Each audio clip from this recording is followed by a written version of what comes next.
8 penderitaan yang umum dan akan dialami setiap orang.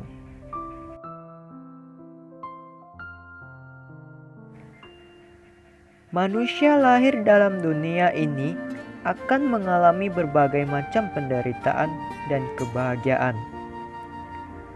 Penderitaan dalam kehidupan manusia dapat dikatakan ada 8 macam. Dirangkum menjadi 8 bagian untuk memahami fenomena kehidupan.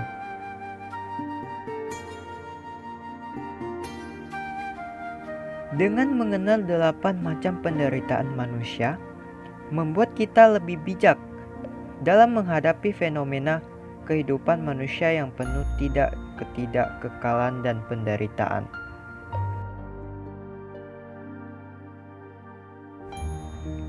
Mengapa dapat mengalami penderitaan dan menjadi manusia? Dikatakan bahwa tanpa karma tidak akan menitis menjadi manusia.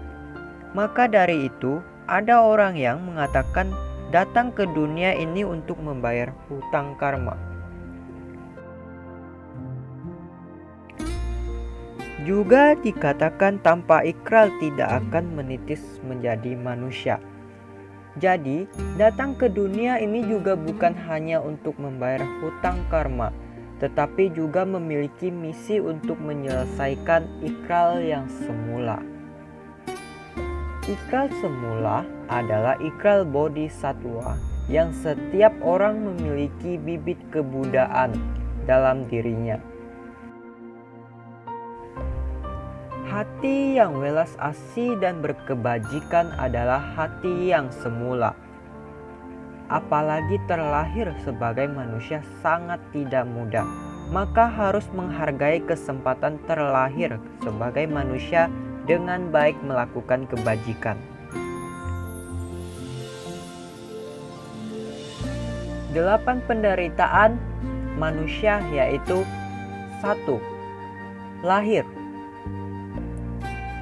Setiap bayi yang begitu lahir ke dunia yang selalu menangis karena mengetahui bahwa dirinya akan mengalami banyak penderitaan. Apabila bayi tidak menangis, oleh suster akan dipukul pantat bayi. Karena menangis merupakan tanda hidup dan menandakan kesehatan bayi. Inilah penderitaan seorang manusia yang pertama. Yang kedua adalah sakit. Setelah menjalani kehidupan, karena tubuh terbentuk dari darah dan daging, maka manusia akan terikat oleh 4 unsur duniawi. Dan unsur tersebut tidaklah sejati, sehingga gangguan dari unsur dalam tubuh manusia akan menyebabkan penderitaan sakit jasmani.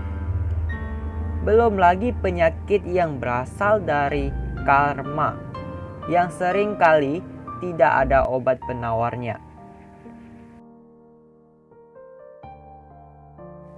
Juga badan mengalami 4 musim membuat manusia tidak dapat lolos dari penderitaan sakit. Rasa dingin, panas akan silih berganti. Ketika hujan menginginkan hangat, ketika musim panas menginginkan dingin. Ketidakpuasan selalu menghantui kehidupan manusia.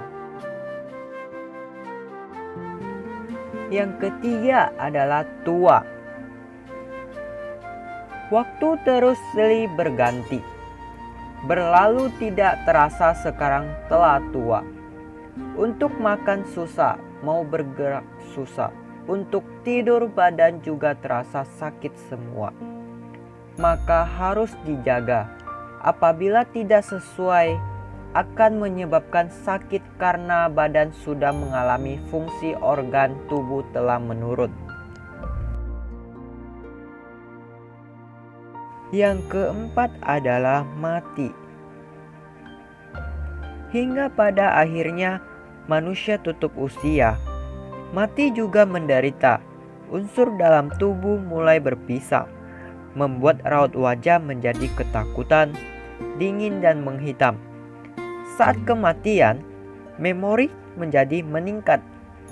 Apabila banyak melakukan kejahatan, akan menambah rasa takut saat kematian. Roh menjadi tidak tenang, maka seringkali dibacakan doa untuk menenangkan almarhum.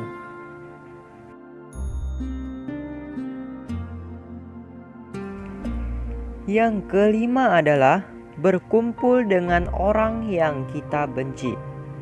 Setiap kali berkumpul dengan orang yang kita benci, bertemu dan harus bekerja sama dengan orang kita benci, semua itu akan menyebabkan penderitaan dalam hati. Untuk menghilangkan penderitaan ini, terlebih dahulu harus melembutkan hati sendiri. Setiap orang memiliki pemikiran sendiri. Setiap orang tidak sama pemikirannya. Terkadang tidak semua hal berjalan sesuai keinginan.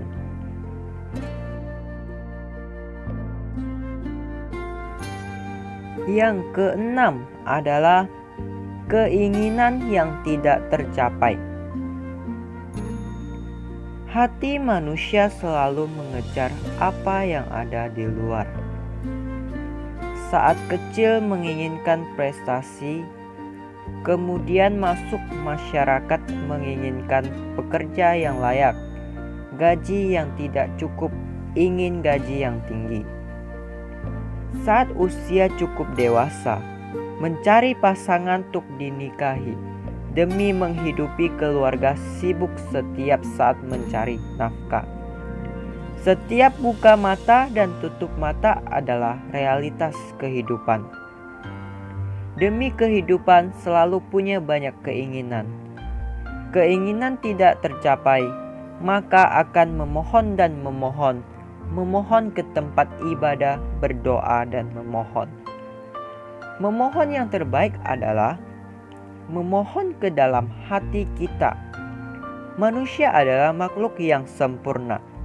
Semua telah ada dalam diri kita, tergantung bagaimana memanfaatkan dengan baik. Jika nasib atau bagian kita memang ada, tidak usah pergi memohon juga pasti akan mendapatkannya. Tapi, jika dalam nasib ini memang tidak ada, biar memohon bagaimanapun juga tidak akan bisa didapatkan.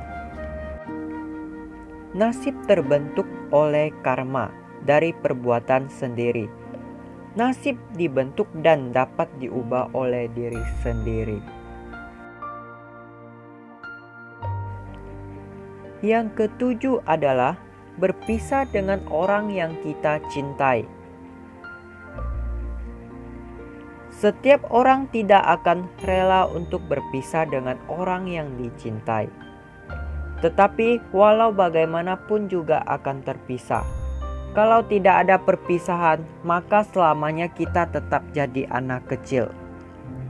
Pada suatu hari, kelak pasti akan meninggalkan orang tua kita, meninggalkan keluarga, dan mulai hidup sendiri hingga membangun sebuah keluarga, memulai lembaran kehidupan kita yang baru. Adanya perpisahan membuat kita menjadi lebih dewasa dan tegar dalam menghadapi kehidupan. Semua untuk perkembangan diri sendiri.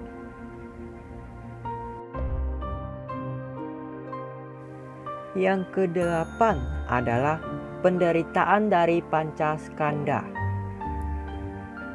Pancaskanda merupakan penderitaan panca indera badan jasmani yang dapat dilihat, didengar, bau-bauan, sentuhan, dan perasaan. Fenomena ini karena tidak ada yang abadi membuat manusia jadi melekat, menimbulkan perilaku ingin memiliki, mempertahankan, menimbulkan kesadaran, memori, dan menyimpan segalanya. Karena ada kemelekatan akan ada di pikiran. Hati tidak tenang, tidur juga tidak tenang. Karena ada kemelekatan akan ada tumimbar lahir lagi. Cara mengakhirinya adalah melepaskan dan menemukan diriku yang sejati.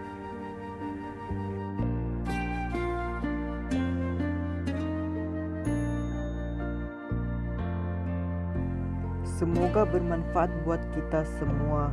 Dan jangan lupa berbagi agar kita bisa belajar Dharma bersama. Namo Amida.